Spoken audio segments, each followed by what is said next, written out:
This is a unboxing of a Skywatcher Flextube 200p telescope. This is a Dobsonian. I've already set up the stand for it, the base. This is Skywatcher Flextube 250p. That's 10-inch, the size of the parabolic mirror of this. And I've already set up that. That's part of the furniture as if. But this one is the actual telescope, the optical tube. The thing about this tube which made me order one was that it's a Dobsonian, but at the same time, because it is quite compact, you can practically fold it, and if we reduce to the size that you can see here is around 80 centimeter, and it has 2 inches eyepiece adapter focuser, and that is a good point. So let me just take out the individual items and let's see what is inside. Okay, I can see a quite chunky piece. Let me just use both my hands and just extract this. Okay, now I have not set up the tube upright, and I'm going to remove the plastic on the top. Okay, I'm removing the plastic. It's quite delicate optical instrument, very precise. As you can see, it has a dust cap, like a shower cap, for the top part of it, and a separate cap for the optical part. I've heard people saying that when removing this stopper here, you can actually shut it tight, so it will not be this gap of 1 inch here, and you can use this dust cap on the top part. It will be completely isolated. Have a look around it. It has a swiveling axis here, handles for using it, carrying it, or guiding it. These are the screws that you can loosen up and extend the 4 individual bars to extend the tube. That is the massive eyepiece focuser, and you can see the size there. I'll go from the other side and show you. And you can see the massive eyepiece focuser from this angle, and this is a 10-inch telescope, 250 millimeter, and focus 1200. So the F number, or focal ratio of this, which means that how wide you can see the sky, the angular width of the sky to see through this, is quite good. It's less than 6, 5.7 or 8. I'm now going to lift it and put it on the stand and see how it will do. Wish me luck.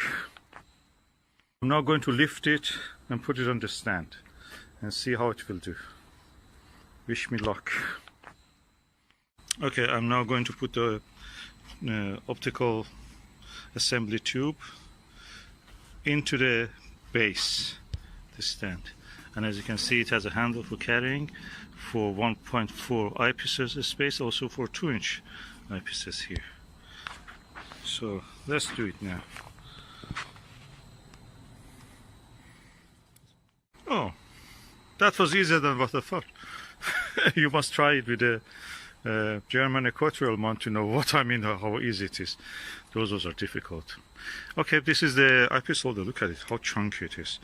I have got this eyepiece for that. 3 very good eyepieces, good quality, top notch, max vision ones. And I'm going now to extend the tube and probably have a look into the mirror.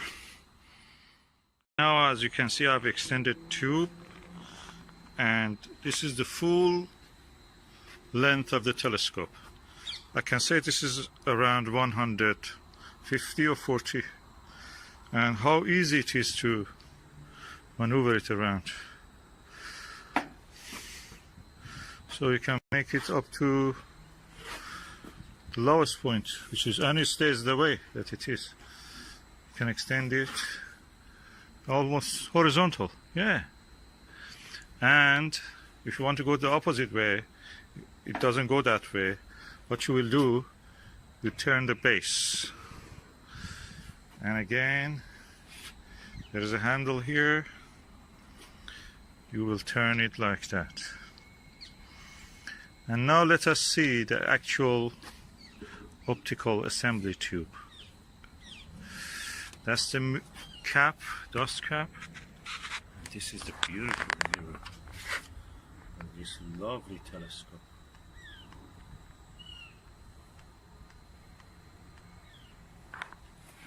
And this is inside the diagonal mirror, and that's the cap you can see.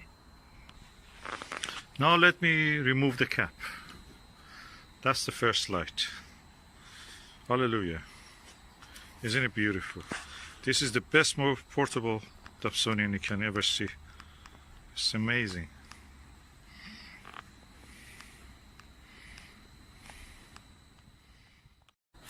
Of course, this is the telescope itself. Looks like a Keck telescope or like a Mount Palomar. And that's a giant mirror. And this is the instruction manual, astronomical telescope user guide, a brochure introducing the different products from the manufacturer, 10mm eyepiece, 25mm eyepiece, which is a wide angle. So I'm going to use that. And this is what we were looking for. That's the eyepiece holder. What before that we can do, look at the viewfinder. As you can see, this is the viewfinder. On its own is a different, is a telescope on its own. I can say this is probably around 50mm and quite impressive size for an eyepiece. I can use it as a telescope. Now I'm going to put the viewfinder here. It's very easy. It's a dovetail bracket. It slides here. So I'm going to do it now, and I will show you the result. I cannot stop admiring the ease of installation in this telescope. Everything is so easy to work with. Telescopes, you know that. Even the smallest one with the German equatorial one are a pain to work with. This is such a giant telescope and it's so easy. Okay, I've installed the viewfinder, and I'm now removing the cap of it to show you the lens. This is the first view of the lens. Beautiful. And I'm now going to remove this lens cap on the end part of it. And let us see how it looks if I look through this viewfinder. It should be a wide angle view. I noticed that the telescope a little bit slides down, so probably I should adjust the tension and the spring or whatever I have to do here. I'm sure there is something for that. And anyway, that's something that I have to read the manual for that. At the moment I'm not going to interfere with this.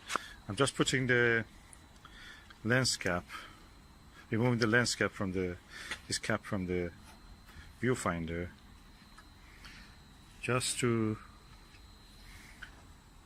be able.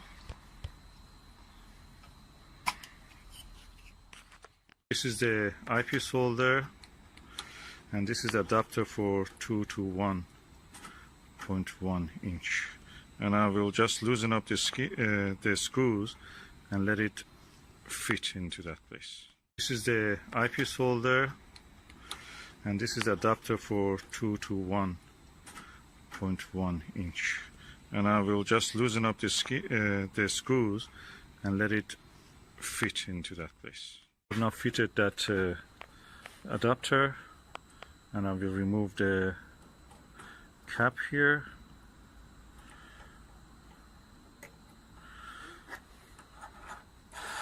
Oh, it's wonderful. I can now adjust this also to hold it in place.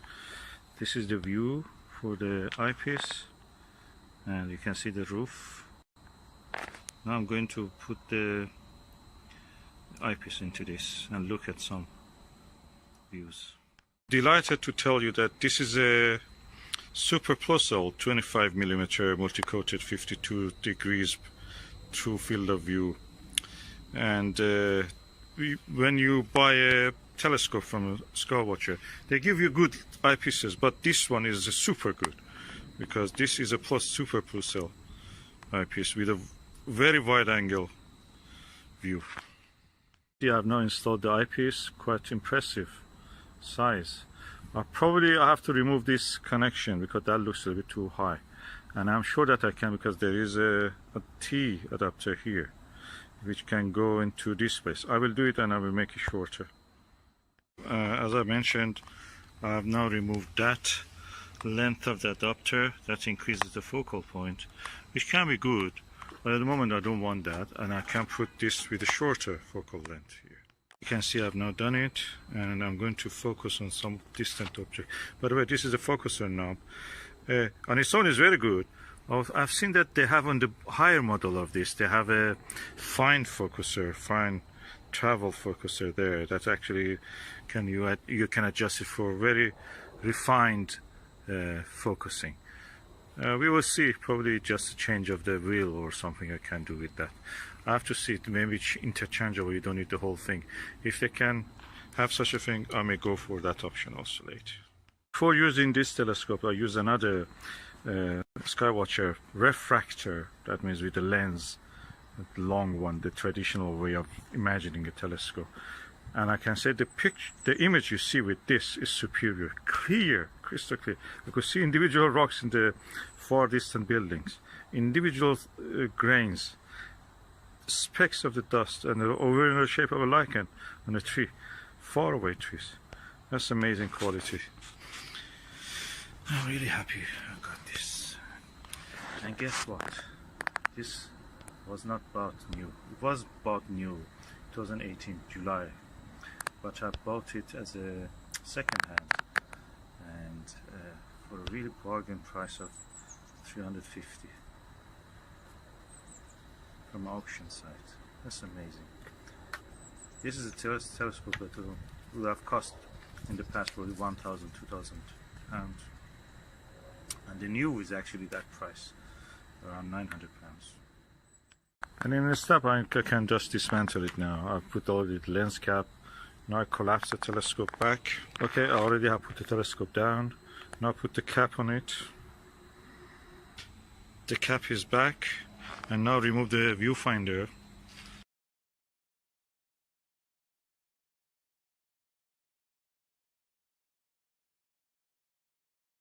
I found that this 10-inch actually Skywatcher is easier to use than the 12-inch. 12-inch is a little bit too cumbersome, too big, even for lifting and unfolding it.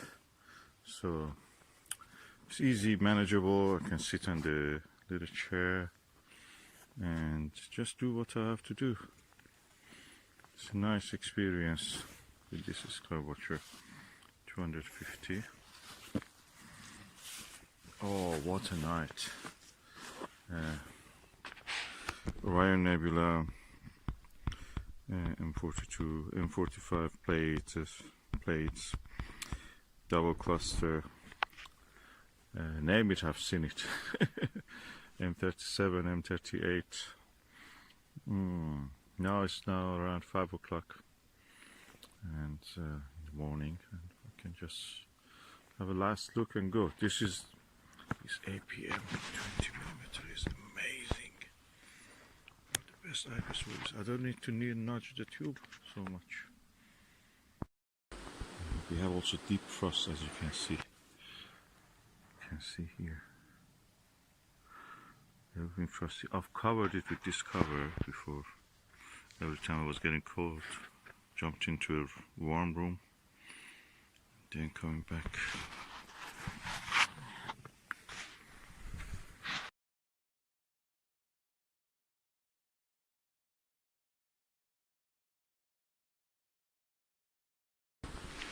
This is the Skywatcher Flextube 450p, and it's a 10-inch telescope, refractor, Newtonian, collapsible, and it has a focal length of 1200